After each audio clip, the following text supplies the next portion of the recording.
Death is the one thing every person born into this world must face. The Bible reminds us in Romans 5:12 that death entered the world because of sin, and since then, it has come to all people. It's a reality we cannot escape. Our time will come one day. But did you know there were 3 men who defied this principle? 3 men who never tasted death and were taken away in the most extraordinary ways. Who are these men? What made them so special that they bypassed the grave? Get ready to explore this incredible mystery. Join us as we uncover the hidden truths behind their remarkable stories and discover what made them different. You won't want to miss this fascinating journey into the miraculous. Stay tuned, because what we're about to share might just change how you see life and death forever. Number 1. Enoch. Enoch, a man who never tasted death, stands as one of the most remarkable figures in the Bible. He wasn't a descendant of Cain or Abel, but came through Adam and Eve's 3rd son. From this family line came many great names, including his great-grandson Noah, who would later play a key role in God's plan. Before the Great Flood, in a time filled with moral decay and sin, the world was becoming increasingly wicked.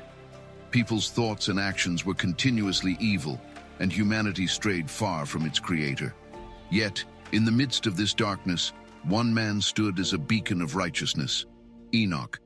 He was the 7th generation from Adam, a direct descendant through the line of Seth, and the father of Methuselah, the oldest man in the Bible who lived 969 years. Enoch's lineage connected him directly to the patriarchal line leading to Noah, an important figure in God's plan for human redemption through the flood. Enoch was not an ordinary man. His life marked a significant deviation from the sinful tendencies of his contemporaries. While others around him were falling deeper into sin, Enoch chose a different path. He chose to walk with God. This decision set him apart in a world consumed by corruption and decay. It highlighted Enoch's incredible faith, dedication, and resolve to live righteously in a time when sin was the norm. Genesis 5:22-24 provides us with an extraordinary account of Enoch's life. Enoch walked with God, then he was no more, for God took him. Walking with God implies a continuous, intimate fellowship with the Creator. This wasn't just about following rules or adhering to rituals. For Enoch, it was a deep, personal relationship with God. It involved daily conversations, listening to God's guidance, and aligning his actions with God's will. This level of intimacy was unique and extraordinary.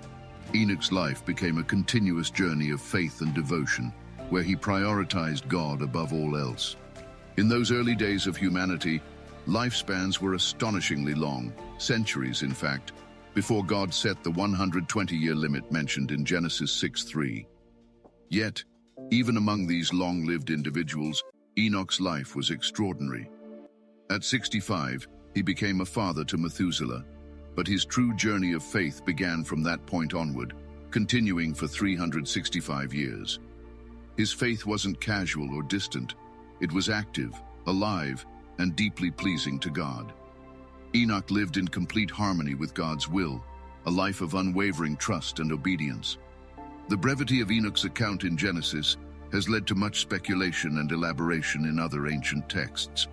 The Book of Enoch, an ancient Jewish religious work, expands on his story, portraying him as a scribe of righteousness and a mediator between God and humanity. It tells of Enoch's encounters with divine beings and his journeys through heavenly realms. These experiences reveal Enoch's exceptional spiritual stature and the divine mysteries he was privy to. He is described as one who saw visions of the future, traveled through different heavens, and received knowledge about God's plan for humanity. Jude 1:14-15 references Enoch as a prophet who spoke of a future day when the Lord would return with countless holy ones to bring judgment upon the sinful world. His words stand as both a warning and a promise, calling out sin and pointing toward hope for the faithful. This prophetic role further highlights Enoch's significance as a man of deep spiritual insight and courage. The phrase "God took him" is no metaphor when it comes to Enoch. Hebrews 11:5-6 emphasizes this truth. By faith, Enoch was taken from this life so that he did not experience death. He could not be found because God had taken him away. For before he was taken, he was commended as one who pleased God. And without faith, it is impossible to please God, because anyone who comes to him must believe that he exists and that he rewards those who earnestly seek him. Enoch's translation into heaven was an unparalleled act of divine favor, a reward for his faith and obedience. Luke includes Enoch in the genealogy of Jesus in Luke 3:37, tracing his lineage all the way back to Adam. This connection underscores Enoch's role in God's overarching plan for redemption. His great-grandson Noah would later follow his example of faith and righteousness, choosing to obey God in a world full of wickedness. Through Noah, the seeds of faith planted by Enoch bore fruit, ensuring the survival of humanity and the continuation of God's promises. Enoch's life and legacy are a testament to the rewards of walking closely with God. He didn't just walk with God in a physical sense. His faith defined every step he took. His story challenges us to reflect on our own lives and consider the depth of our relationship with God. Enoch shows us that it's possible to live a life that pleases God, even in a world full of sin and distractions. Imagine living in such close fellowship with God that he decides to take you straight to heaven without experiencing death. That is the extraordinary nature of Enoch's story. His unwavering faith and devotion earned him an unprecedented place in biblical history, a man who never tasted death but was taken directly into God's presence. Enoch's story is not just about his escape from death, it's about the kind of life that led to such an extraordinary event. His journey encourages us to seek a deeper, more meaningful connection with God, one that transforms our lives and inspires those around us. By walking with God as Enoch did, we too can live lives of purpose, faith, and divine favor. Number 2, Elijah. Elijah was a prophet in Israel during a time of great moral and spiritual decline. King Ahab, one of Israel's most corrupt monarchs, and his wife Queen Jezebel led the nation into idol worship, forsaking the God of Israel. Jezebel's devotion to the pagan god Baal led many Israelites astray, and the entire nation turned away from their faith. In this dark time, Elijah, a righteous man of God, was called to confront the wickedness of Israel. Boldly, he proclaimed to King Ahab that there would be no rain or dew in the land unless Elijah commanded it, as a divine judgment for the nation's idolatry and injustice. For 3.5 years, the heavens were closed, and a severe drought plagued the land. During this time, God provided for Elijah in miraculous ways. He hid by a brook where ravens brought him food, and when the brook dried up, God led him to the city of Zarephath. There, Elijah met a widow preparing to die of famine with her son. Trusting in God's provision, Elijah asked her to bake him a loaf of bread first, assuring her that her flour and oil would never run out. She obeyed, and her supplies remained inexhaustible throughout the drought. Elijah's faith was further tested when he confronted the prophets of Baal on Mount Carmel. He called for a challenge to prove the true God. The prophets of Baal cried out to their God, but nothing happened. Then Elijah rebuilt the altar to the Lord, drenched his sacrifice with water, and prayed to God. Fire descended from heaven, consuming the sacrifice, the altar, and even the water, showing that the Lord alone is God. After this victory, Elijah announced the end of the drought. He prayed earnestly, and soon a small cloud appeared, signaling the coming rain. God sent a mighty downpour, bringing relief to the land. Despite these powerful miracles, Elijah faced great opposition.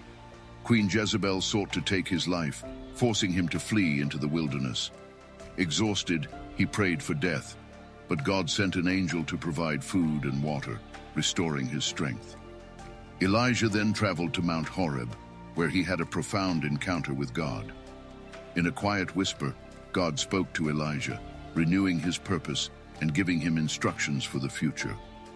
Elijah's time on earth was coming to an end, and God revealed this to him. Elijah passed on his prophetic mantle to Elisha, a young man chosen by God to succeed him.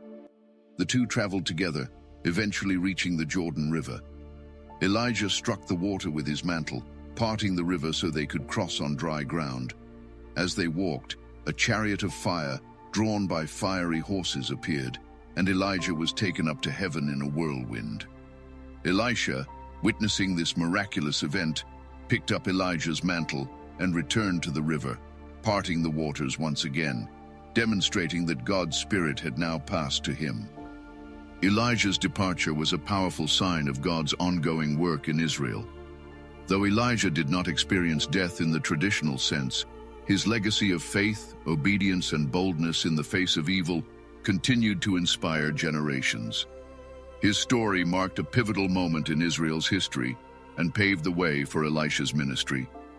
Number 3. Melchizedek.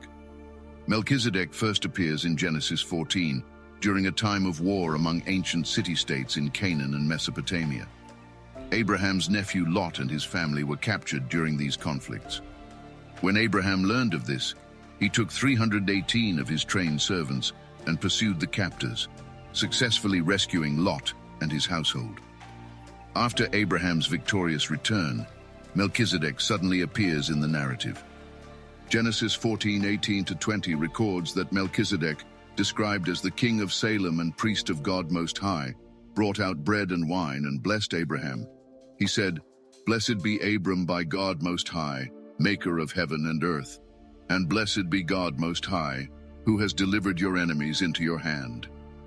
In response, Abraham gave Melchizedek a tithe, a tenth of all he had. The title King of Salem links Melchizedek to the city that would later be called Jerusalem. The word Salem means peace in Hebrew, making Melchizedek the King of Peace.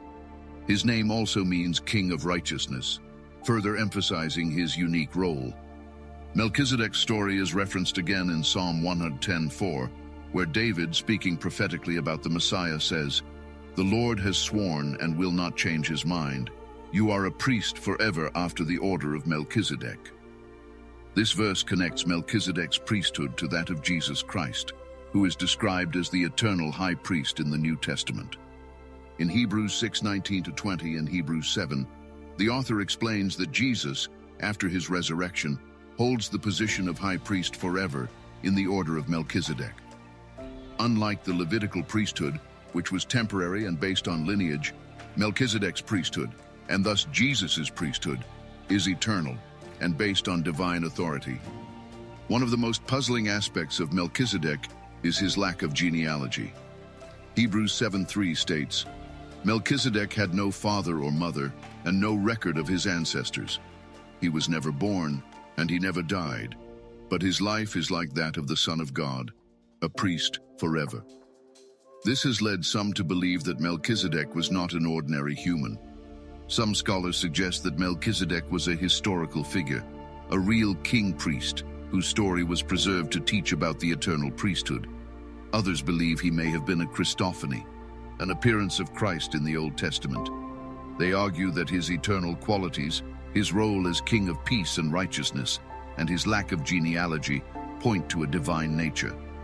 However, others interpret Hebrews 7:3 figuratively, suggesting that Melchizedek is merely a type or symbol of Christ, rather than Christ himself. They note that while Melchizedek appears abruptly and mysteriously in Genesis, the text does not explicitly state that he is divine. Regardless of his exact identity, Melchizedek serves as a powerful symbol of Christ's eternal priesthood and the unchanging nature of God's covenant with his people. His story invites us to reflect on the nature of priesthood and kingship. Unlike the Levitical priests, whose authority came through lineage, Melchizedek's priesthood was based on his relationship with God and his spiritual authority. This distinction is important for understanding Jesus' role as our eternal high priest. Jesus, like Melchizedek, is not a priest because of human lineage, but because of his divine nature.